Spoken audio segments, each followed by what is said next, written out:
Uma das recomendações da SUE é para as pessoas que têm algum interesse em fazer essa substância que está sendo debatida ainda bastante pelas sociedades médicas. A gente deve ter resultados de discussões tanto na Sociedade Brasileira de Dermatologia quanto na de Cirurgia Plástica sobre isso esta semana, é que as pessoas consultem um nefrologista antes de fazer qualquer tipo de procedimento. E por que um nefrologista? Porque justamente nos rins, os maiores achados, os mais significativos desse grupo de médicos que fez esse levantamento. Vamos ver os destaques do resultado do que o levantamento concluiu, então. Ele que foi feito com várias pessoas que tiveram complicações de PMMA. 236 casos ao todo. Foram complicações aqui. Complicações. Apenas foram analisados casos de pessoas que tiveram problemas depois da aplicação do PMMA aqui em território brasileiro. 91% de mulheres, você vê como é um procedimento, basicamente ele tem duas funções, face e glúteos, né, que ele é usado. E a maioria esmagadora de mulheres numa faixa etária de 35 a 55 anos, então você vê que até mesmo mulheres jovens estão incluídas nesse grupo.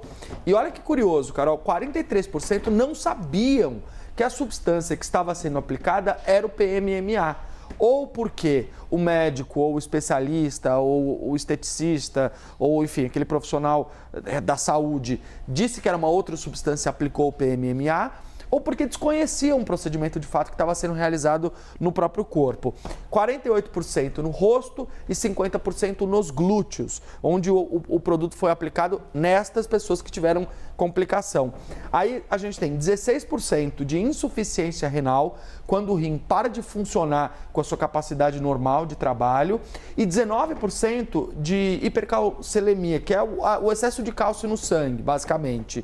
E isso, inclusive, é um dos fatores que leva a um problema renal. E quem explicou isso para a gente foi uma das autoras desse levantamento, a dermatologista Mayra Yanhes, ela que, junto com outras médicas, como a doutora Eliandre Palermo, fizeram esse levantamento em todo o Brasil. Vamos ouvir o que ela disse sobre essas complicações nos rins.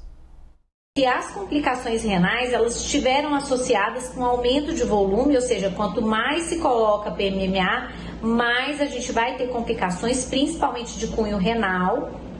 E além disso, essas complicações, elas estiveram associadas independente do injetor. Então, independente se é médico, se é não médico, o paciente ele vai ter essa complicação e está relacionada especificamente ao produto e especificamente ao volume. Quanto mais volume, mais complicação.